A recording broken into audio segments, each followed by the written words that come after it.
short, take this triangle here and move it along the total cost curve and see what happens to its slope. Okay?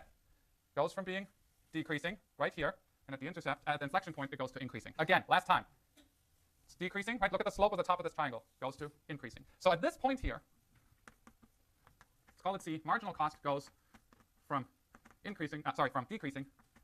We're almost done, folks, to increasing.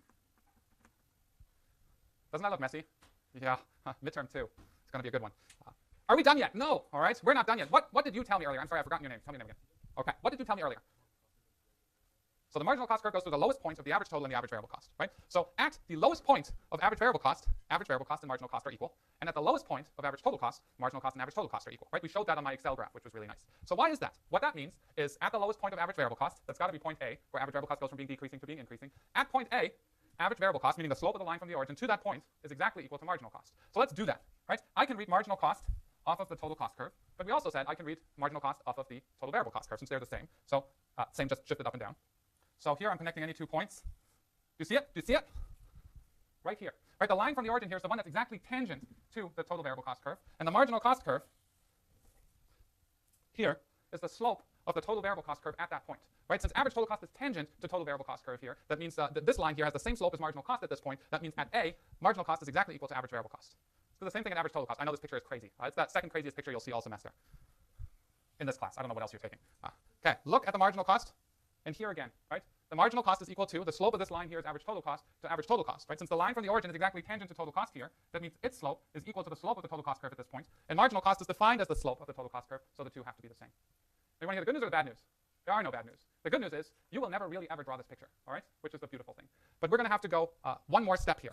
We're going to use insight from this messy picture here to using these quantities here, points C, points A, and points B here, to draw our pictures of marginal and average variable cost, which are really the only 2 quantities we're really interested in. So are you ready for that? You look terrified. Some of you look terrified. Some of you look excited. I feel for both of you, the excitement and the terror. All right. I'm nervous. Drawing that on this particular type of machinery isn't going to be easy. But let's use what I drew here for a second and then sketch it in a smaller size on the next slide. Okay, what points are going to matter? The points that are going to matter are the points that connect the origin to the total variable cost curve, and the point that connects the origin to the total cost curve. Right? This here is going to be what I called on the blackboard point A. This here is the point on the blackboard that I called point B right here. And then the last point that matters is this inflection quantity right here, which is point C. Right? At point A, ABC goes from decreasing, thank you, decreasing to increasing. At point B here, ATC goes from decreasing to increasing. At point C here, marginal cost goes from decreasing, I'm going to use my arrows, spare you some of my terrible handwriting, to increasing. But we know 2 more things. We also know that at that point over here, average total cost is equal to marginal cost. And at this point A right here, average variable cost is equal to marginal cost.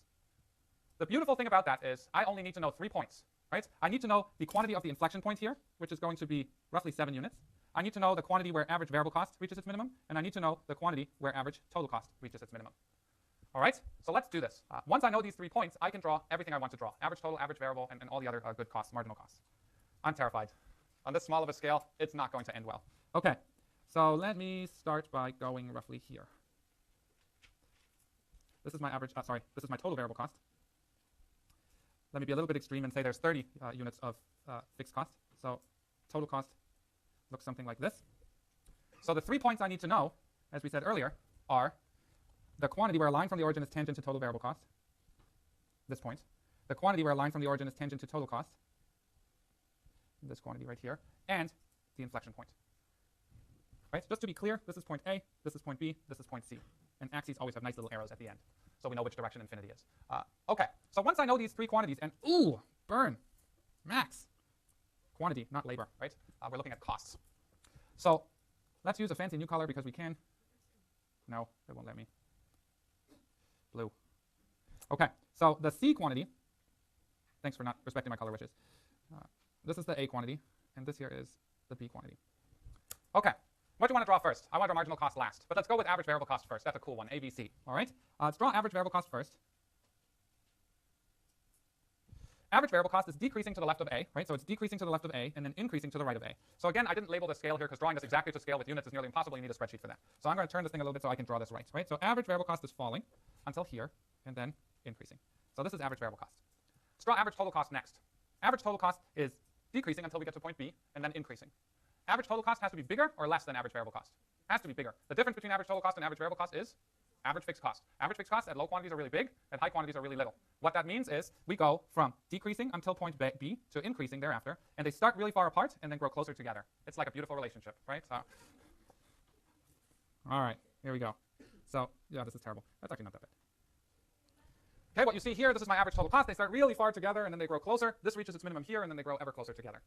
Important point one, average variable cost bottoms out to the left of average total cost, right? So the minimum of average variable cost is at lower quantities than the minimum of average total cost. Why that is, I will explain to you, but not right now, okay? You've got enough on your plate. Now, marginal cost. You ready for it? It's the last one, and that's the easy one to draw. Because I know 2 points where it definitely is, and I know where it goes from decreasing to increasing. So I know it cuts through the bottom of average variable cost, it cuts through the bottom of average total cost, and it goes from being decreasing over here to being increasing here, and then cuts through here. So marginal cost is decreasing, and then increasing. Let me make this right. One more attempt. That's better. That's marginal cost. That's a thing of beauty, all right?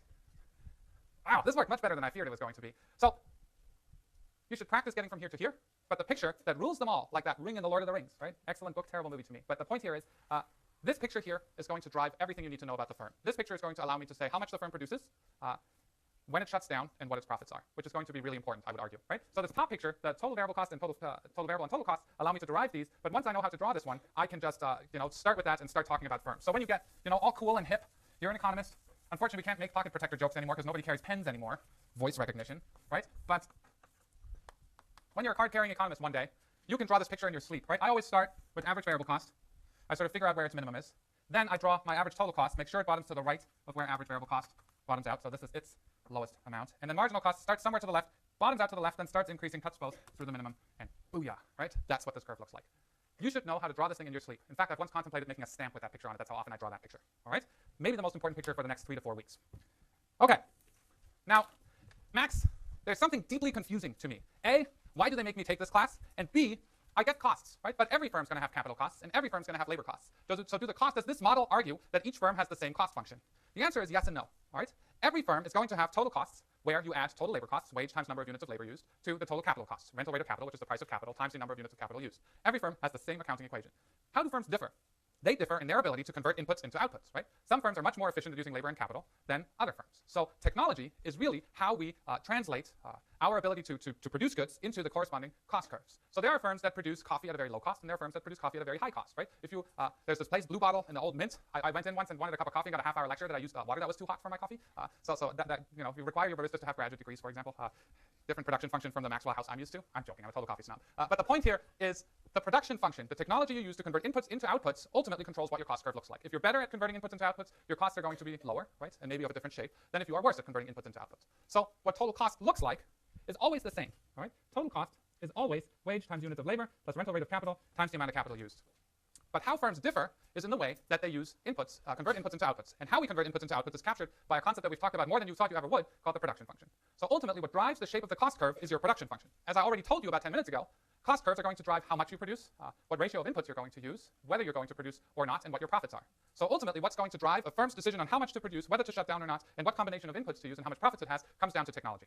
Max, tell me something I didn't know. Well, maybe you knew it, but what this framework lets you do really nicely is take what you know about production function and figure out what that means for the shape of cost curves and, as a consequence, for firms' decisions.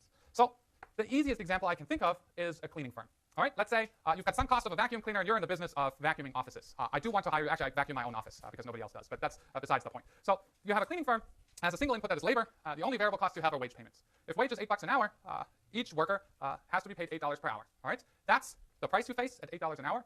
You have one input, so your only costs are going to be wage costs. And that's the cost structure. Now, how do firms differ? Some firms are going to have more productive workers than others, right? So the particular firm you have right now is that each worker you hire cleans 4 offices an hour. I hate typos on slides. I hate them even more when they're mine. So the question I ask you is, what's variable cost? What's average variable cost? And what's marginal cost look like? So let's figure that out. I should have put a blank slide in here. Okay, so output is going to be 4 times the amount of labor you use, right? So each worker produces 4 units of output, so Q is equal to 4 times L. That's my production function. Really simple. Your total cost curve is simply wage times L, right? It's the number of dollars per hour you pay your workers and how many hours you hire the workers for.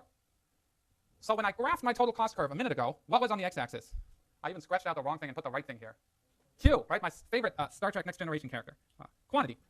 But my total cost curve here, Max, it doesn't have Q on the right-hand side, it has labor. Right? Every firm has to pay this bill, wage times how many workers it hires. But the total cost curve is defined, total cost is a function of how many units of output you produce. So you need a mapping of labor into output. That mapping of labor into output is the translation at which you are able, or the ratio at which you are able to convert labor into output. And that is captured by the production function. So I can take my production function, and I can solve for L. L is 1/4 Q. Right? Just divide both sides by 4. And now I can take that, and I can stick that in here. So total cost is equal to wage times 1/4 Q. I know what wage is, right? That's $8 times 1/4 Q. So your cost curve is simply 2Q, right? $2 per office. You could have figured this out in your head, obviously. But the reason I make this big song and dance about this is we've taken the production function, the simple production function, and related it to this expression for total cost. Now, of course, if you want to figure out what average total cost is, it's just $2Q over Q. It's going to be $2. Average variable cost, since you have no fixed cost, again, is $2Q over Q. It's $2. What's marginal cost? You can't really figure it out unless you know calculus. So take a partial derivative of the total cost curve with respect to Q. The answer is 2. But marginal cost simply tells you how much do costs change if I clean one more office. With this production function, can you tell me? Each additional office costs $2 more. So marginal cost here is simply $2. Again, I'm not going to make you do these math things on exams. There'll be some stuff on the problem set maybe, but it's just here as a proof of how nicely you can combine your wage payment structure to the production function and figure out what these cost curves actually are. So I'm going to stop right here. If you didn't pick up your exam last time, I have it. Next week, we're going to have some fun with the cost curves and show where the firm produces and when it shuts down. Yeah.